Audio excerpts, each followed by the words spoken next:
O Brasil tem uma das 3 melhores leis de combate à violência à mulher no mundo. Mas mesmo assim, por que então não diminui os casos de violência contra a mulher em nosso país? Quais os limites da Lei Maria da Penha? Será que vale a pena mesmo ter essa legislação? Eu sou Marcela Azevedo e no vídeo de hoje nós vamos falar sobre os 18 anos da Lei Maria da Penha e o que ela significa na luta das mulheres contra a violência machista. Eu sei, tua vida não é brincadeira, porque os teus sonhos coletivos é de guerreira. O sol se põe camarada, a noite... Antes de iniciarmos, já curte o nosso canal, já aciona o botão de notificação para ficar ligado em todo o conteúdo que vai surgir aqui no Luta Mulher. No dia 7 de agosto, a Lei Maria da Penha completa 18 anos da sua promulgação. É uma lei que tem mecanismos inovadores no combate à violência contra a mulher, como as medidas protetivas, grupos de reflexão para homens, espaços de suporte para as mulheres. Por isso, ela é considerada a 3ª melhor lei de combate à violência contra as mulheres no mundo. E quem diz isso é o Fundo de Desenvolvimento das Nações Unidas para as Mulheres. É importante a gente dizer que antes da Lei Maria da Penha, a legislação responsabilizava as mulheres pela violência que elas sofriam. Além disso, o crime de violência contra a mulher era considerado um crime de menor potencial ofensivo. Ou seja, garantia para os homens a possibilidade de pagarem a sua pena com medidas alternativas, como entrega de cestas básicas, trabalhos comunitários ou coisa do tipo. Com a instituição da Lei Maria da Penha, esse Código Penal ele foi alterado, fazendo com que os agressores de mulheres pudessem ser presos em flagrante e tivessem a sua prisão preventiva decretada. Além disso, a lei aumenta o tempo máximo de prisão de 1 para 3 anos, permite com que o agressor seja retirado do domicílio e garante à mulher um distanciamento do seu agressor com a chamada medida protetiva. Essa legislação também consegue tipificar a violência em 5 formas: a física, a psicológica, a moral, a sexual e a patrimonial. Esse conjunto de ações foi uma conquista da luta das mulheres ao longo de muitos anos para garantir algum tipo de proteção às mulheres que sofriam a violência doméstica. O nome da lei foi uma homenagem a Maria da Penha Maia Fernandes, uma enfermeira que sofreu por anos a violência doméstica do seu marido.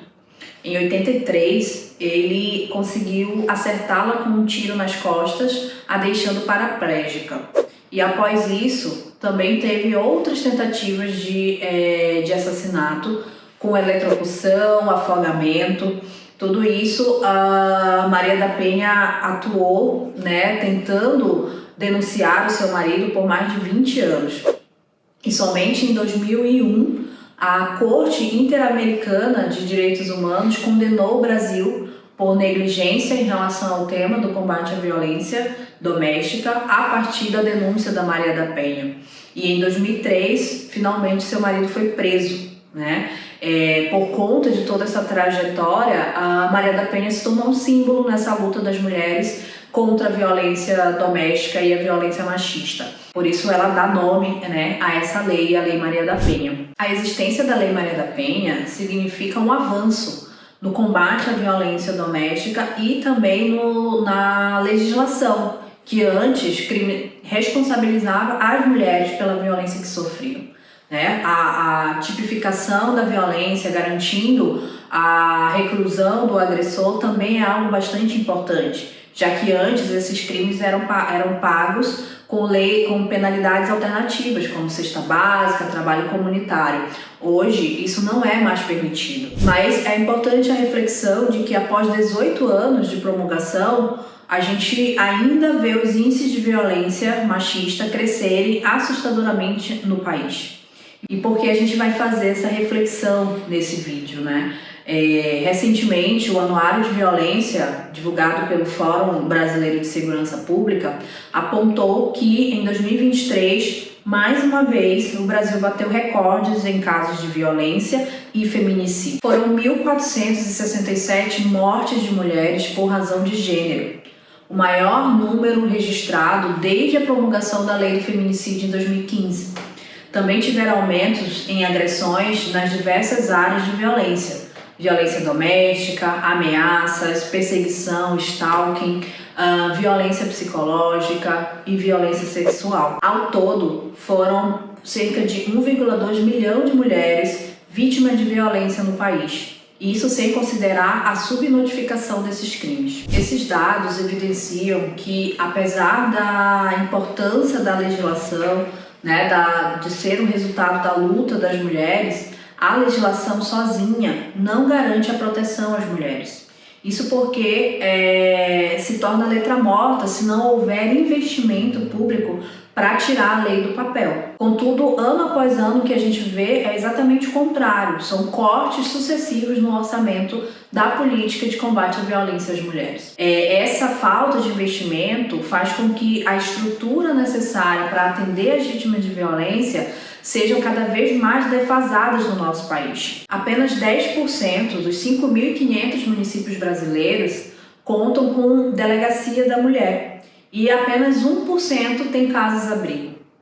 Mesmo nos lugares onde a estrutura é melhor, as mulheres nem sempre alcançam um atendimento adequado para aquilo que necessitam. Das 27 casas da mulher brasileira, ou seja, serviços que iriam condensar uma série de estruturas para atendimento da mulher vítima de violência e que foram prometidas há mais de uma década, apenas 8 estão em funcionamento no país. A lei que garantiria o funcionamento 24 horas das delegacias de mulheres tampouco saiu do papel. A gente tem apenas 153 varas especializadas de atendimento às mulheres vítimas de violência no país todo. Um levantamento feito pela revista Veja em março desse ano apontou que das 568 delegacias especializadas que existem no país, apenas 56 funcionam em período ininterrupto. A legislação aponta que os municípios com mais de 300 mil habitantes deveriam ter pelo menos 2 delegacias da mulher funcionando 24 horas. Essa não é a realidade que a gente encontra aí país afora. O próprio desconhecimento da lei é um empecilho para a sua efetivação. Um levantamento realizado pelo Data Senado, em parceria com o Observatório da Mulher pelo Combate à Violência, apontou que 75% das mulheres não sabem nada ou sabem pouco sobre a Lei Maria da Penha. E apenas 1/4 delas diz saber muito sobre a lei.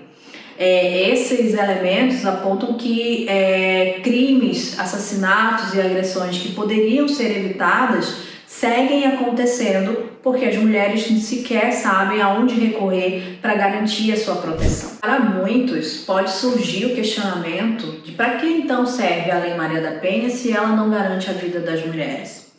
É importante a gente dizer que a conquista da lei ela foi uma parte aí da resposta às nossas lutas. A lei ela garante para a gente uma série de mecanismos importantes para coibir essa violência. Os aplicativos de denúncia, as medidas de proteção, os serviços especializados. Ocorre que toda essa estrutura que está na lei, ela só se torna real com investimento público. E essa garantia de investimento público é também parte da continuidade da nossa luta, porque nenhum governo vai garantir isso pra gente de bom grado, Nenhum governo tem a perspectiva de direcionar uma parcela maior do seu orçamento para garantir essa efetivação da legislação. Por quê? Porque esses governos eles representam a burguesia, os ricos. E o sistema dos ricos, o sistema capitalista, ele se aproveita, ele se beneficia da localização das mulheres nessa condição de inferioridade, de subserviência e, portanto, alvo da violência. Lamentavelmente, o nosso sofrimento, a nossa dor gera lucro para esse setor. E a gente identifica isso em vários aspectos, A questão da superexploração no local de trabalho, quando as mulheres seguem recebendo menos, na sobrecarga do trabalho doméstico, cuidado com os filhos, que faz com que nem o Estado e nem a patronal garanta esses serviços que são do seu interesse, que a população tenha, né, a sua força de trabalho renovada para, mais uma vez, produzir o lucro no local de trabalho. Toda essa relação que garante para a burguesia o lucro permite também com que a gente seja mantida nessa condição de opressão e de violência constante. É bem verdade que as mulheres ricas, burguesas, também sofrem violência. Já tivemos vários casos na mídia aí noticiados de violência doméstica, né? Podemos citar o mais recente aí da Ana Hickman, que foi agredida pelo ex-marido. E nós não negamos que essas mulheres também devam combater a violência que sofrem. Entretanto, é preciso dizer que a condição dessas mulheres para enfrentar a violência sofrida é muito distinta das mulheres da classe trabalhadora. A Ana Hickman, por exemplo, imediatamente saiu de casa, reestruturou a sua vida com autonomia, com independência, né? E segue enfrentando o marido aí em vias judiciais. Porém, para as mulheres da classe trabalhadora, essa é uma realidade muito difícil de sair desse ciclo de violência, porque existe uma série de questões que não a permitem. Questão financeira, a questão de moradia, a questão de emprego, né? Então, quando a gente fala de enfrentar o problema da violência doméstica, a gente, ao olhar para as mulheres trabalhadoras, entende que essa é uma medida bastante complexa e bastante ampla, que não passa só por implementar a legislação, né, a garantia da delegacia, da vara especial, da casa-abrigo. Tudo isso é importante e conta com financiamento, com investimento público para se estruturar, mas vai além disso. É necessário que se tenham outras medidas, como a garantia de um emprego, uma renda digna, a garantia de creches públicas que permitam com que essa mulher deixe os seus filhos, né, na educação infantil para conseguir trabalhar. A necessidade de uma política de moradia para que essa mulher consiga sair desse domicílio e, de fato, refazer a sua vida sozinha ou com seus filhos, caso os tenha. E muitas das vezes essa mulher foi quem garantiu a estruturação de uma casa, e para ela é muito difícil, inclusive, sair, deixar aquela casa para o agressor, que foi construída com o suor do seu trabalho também, né? Ou às vezes majoritariamente pelo trabalho dela, e ter que recomeçar tudo de novo sem o mínimo de estrutura, sem o mínimo de suporte. Então, a gente entende que não é interessante para os governantes e para a burguesia, de fato, se aprofundar nesse tema, porque à medida que se aprofunda essa discussão, você vai entendendo que é necessário garantir uma condição de vida digna nos diversos outros aspectos para combater de fato a violência machista, né? A gente vê as empresas, né, os governos construindo uma série de iniciativas, colocando frases, né, frases de efeito, o governo fazendo algumas campanhas, como no próprio mês de agosto, chamado Agosto Lilás, que vai tratar da violência contra as mulheres nos serviços públicos, principalmente de saúde, mas tratam esse tema no marco cultural, no marco dos costumes, no marco das mudanças individuais de comportamento, e não se aprofundam de fato nessas medidas estruturais que são fundamentais e determinantes para retirar as mulheres dessa condição de violência. Infelizmente, a dinâmica que a gente acompanha é exatamente o contrário. É a aprovação de legislações que retiram direitos em várias áreas, como reforma trabalhista, reforma da Previdência, e jogam as mulheres numa condição cada vez maior de vulnerabilidade.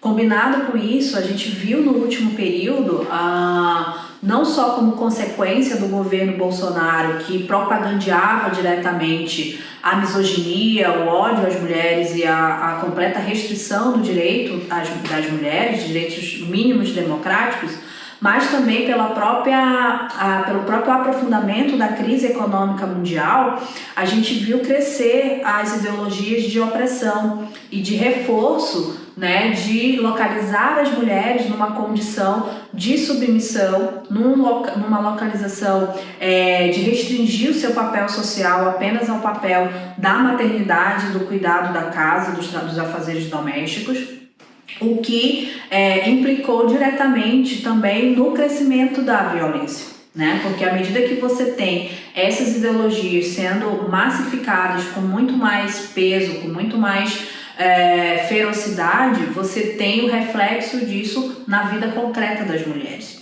E é fundamental que, como parte das medidas, né, do que a gente vinha falando, serem necessárias para combater essa violência, que a gente tenha assim, campanhas nas mídias, que a gente tenha educação nas escolas que tratem desse tema, né, a chamada educação de gênero, que na verdade não é uma educação de gênero, mas é uma educação que permita às meninas, desde cedo, a se protegerem, a identificarem esses elementos de violência machista, né? Ações que combatam esse comportamento normativo imposto pela sociedade e que nesse sentido vai abarcar também as mulheres da comunidade LGBT, porque acabam sendo alvo de violências semelhantes pela sua orientação sexual e pela sua identidade de gênero, né? Então essa discussão ela precisa sim se dar no espaço amplo das mídias, das redes, das escolas, das instituições, mas é necessário que a gente, junto com isso, compreenda que a raiz do problema está na própria forma de funcionamento da sociedade a partir do sistema capitalista, né? Está no condicionante a esse sistema de garantir o seu lucro, para garantir esse lucro, ter a necessidade de manter as mulheres nessa condição.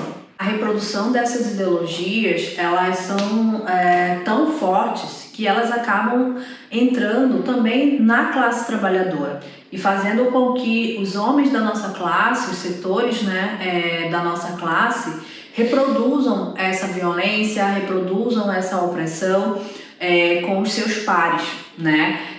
Recentemente a gente viu inclusive o Lula fazer uma declaração absurda que quando foi tratar desses índices de violência contra a mulher, em que se apontava que essa violência ela crescia nos dias de jogos de futebol, ele fez a infame piadinha de dizer que se fosse corintiano não tinha problema. E essa fala do Lula, vindo de um governo aí que é defendido por grande parte dos movimentos de mulheres hoje no Brasil, que são ligados ao governo, né, e que se calaram diante dessa, que não foi a primeira manifestação machista do Lula, mas ela expressa bastante quanto está arraigado, né, no aspecto popular essa naturalização da violência, atrelar futebol com a violência machista e dizer que se é do time dele tudo bem, significa dar uma naturalização e uma conivência para o conjunto dos homens da classe trabalhadora de que existe justificativa para a violência, né? Então, tudo bem se for corintiano, mas a mulher ficou enchendo o saco, reclamando com o homem, ele apenas reagiu, né? Ele chegou bêbado, pra que tu foi falar com ele bêbado, por isso que ele agrediu. Então esse conjunto de justificativas vão disputando a consciência, né, da nossa classe, mais especificamente falando aqui, não que os homens burgueses também não tenham esse mesmo comportamento, mas vão ganhando a consciência da nossa classe para não se verem parte dessa luta. E nesse sentido acabam reforçando um segundo aspecto da manutenção da opressão pela burguesia, que lhe é muito benéfica, né? Que é manter a nossa classe dividida por conta do machismo.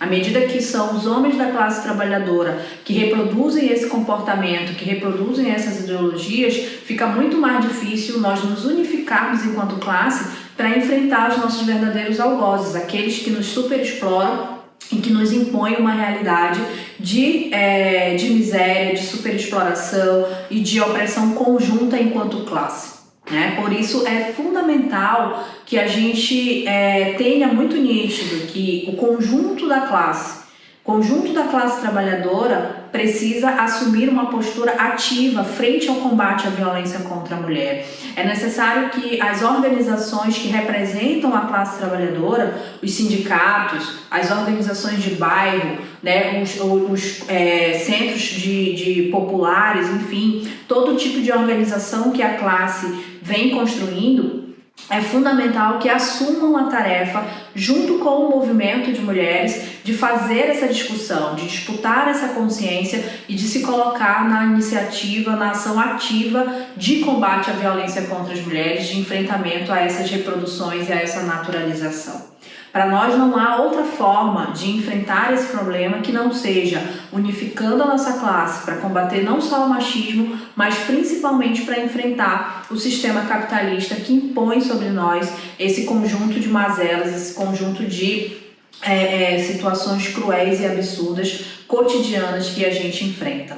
Portanto, todo programa ou organização que diga que a luta de gênero está separada da luta de classes, como fazem as feministas radicais, as burguesas ou as reformistas, ou que aponta para a organização das mulheres os movimentos policlassistas, juntando as mulheres trabalhadoras com as mulheres ricas, que também se utilizam do machismo para explorar as mulheres trabalhadoras, ou ainda que limitam a nossa atuação e a nossa luta em estratégias eleitorais ou de mera representatividade, acabam sendo barreiras para que a gente de fato supere a nossa condição de opressão, né? E apontam a ilusão de que nesse sistema capitalista é possível superar o machismo, quando na verdade todos os dias a gente tem manifestações explícitas de que não é possível no capitalismo superar o machismo, porque o capitalismo se beneficia da nossa opressão.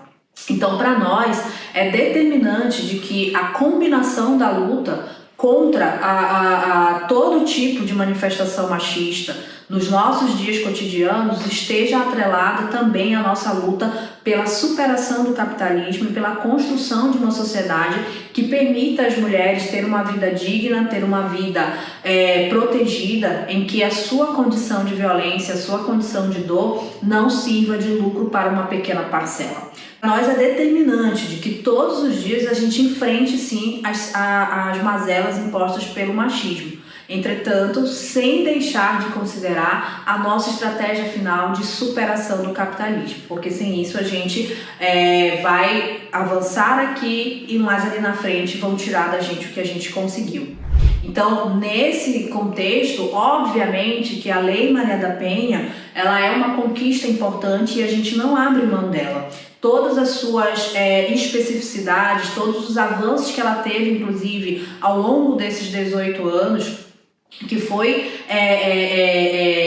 complementada com a lei do feminicídio, com várias outras discussões que a gente vem fazendo, são todas medidas extremamente importantes, porque respondem hoje, nesse momento em que as mulheres estão sendo agredidas, estão sendo mortas, com uma lei que permita, que nos permita, inclusive, exigir dos governos e do Estado a proteção e a segurança da vida dessas mulheres. Mas é preciso dizer que essa lei, ela de fato só se efetiva com a nossa luta, com a nossa ação direta e com a destruição do sistema capitalista, para que a gente decida, junto com o conjunto da nossa classe, quais vão ser os investimentos prioritários, o que vai ser feito com o dinheiro público e como nós vamos de fato estruturar esses e outros serviços necessários para a nossa existência com dignidade e com proteção e segurança. Então esse foi o vídeo de hoje, falando sobre a Lei Maria da Penha. Se você gostou desse conteúdo, já curte o nosso vídeo, já compartilha e não deixe de acionar o botão de notificação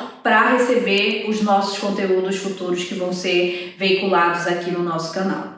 Eu sei, tua vida não é brincadeira, porque os teus sonhos coletivos é de guerreira. O sol se põe em